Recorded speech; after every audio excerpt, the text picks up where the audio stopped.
Wait a second. What? That gospel passage was confusing, mixing a lot of things together. Is the thief we're supposed to be watching for bad or good? Is our treasure good or bad? Are we supposed to be dreading the Son of Man showing up or looking forward to it? And who are we in this story? We frightened sheep and heirs to a kingdom, possessing wealth and also slaves? And who is this master who returns from a wedding to serve dinner to his slave? Right. Well, the bottom line, central point of this section of Jesus' teaching is this. Live a life of readiness for the kingdom of God to break through. We talked last week about the end of your life and having missed the point, but you don't know when life is going to call you on the carpet. And I'm just talking about when you die. We may have many moments like that in our lives, where all of a sudden the kind of character and integrity that we have been cultivating or not is called to account. Who are we really? No more facades, no more playing games. Now is the time when who we really are is getting exposed and disclosed.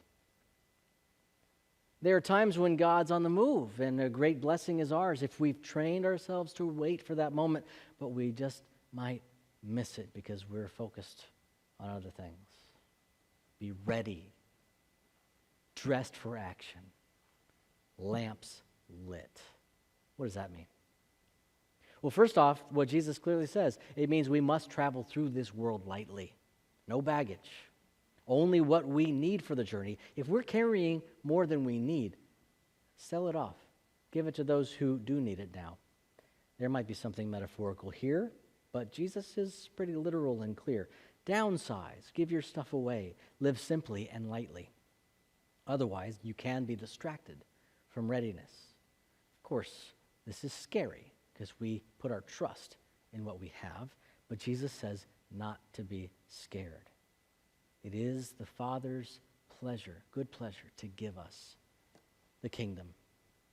When we part with all that stuff, it is an exercise in faith over fear. We are saved by faith.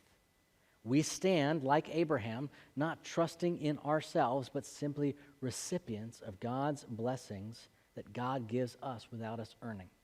Our worldly goods, our properties, stocks, bonds, 401ks, dollar bills, they can't just disappear. They are given value by what is ultimately unreal, but God's blessings are forever. And Jesus gives us this wonderful principle, even if it seems a little cryptic. Where your treasure is, there your heart will be also. There can be many layers of meaning to that. But if you show me your bank statement, I'll show you where your heart is, what you really value. Jesus is telling us also that that can change. Do something about what your bank statement is going to look like in the future, and your heart will follow that. If you want your heart to be in a good place, give your money to where God is at work. Not thinking primarily of yourself, but how to give yourself away for God's glory in the world that you live in, just like Jesus did. The middle section of this passage is about servants who are ready by doing the things that they are supposed to be doing, not distracted by anything else. None of this horsing around, and then when mom's car pulls in the driveway, shoving the mess on the floor into the closet or under the bed. No, when mama's away, our task is at work, is to work bringing order to this mess, because that is what pleases mama. And if you're like me or like some of my kids and you're so overwhelmed by it all, you don't know what to do, well, that's a worthwhile thing to start learning. And really, nobody really knows what we're doing to clean up this mess in this world. So pick one thing and work at that. Now I'm getting metaphorical. Pick what it is that God has placed on your heart to work for the kingdom, and work for it purposefully. Give yourself to that. Serve, and you're in good company, for you will find that the master also takes great delight in serving, and even serving you. And the end is shifting gears quite dramatically. Be ready. because the thief is coming at an unexpected time. Wait, I thought we were waiting for the master. No, we're ready for the coming of the thief. Okay, well, who's the thief? Jesus. Well, I thought Jesus was the master. Yeah, the master thief. And he's good, and we are, it seems like, his accomplices in stealing. It's like we're supposed to be ready for his coming, like we're in on this heist, like a signal is given and we create a disturbance in the kitchen, or we hear a soft knock and we unlock the door. Yes, we're in a different story now. Keep up.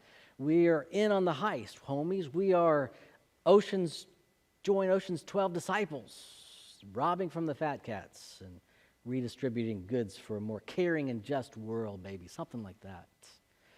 Going on with that metaphor, what does it mean that the spiritual life is like being a part of a heist where you're the guy on the inside?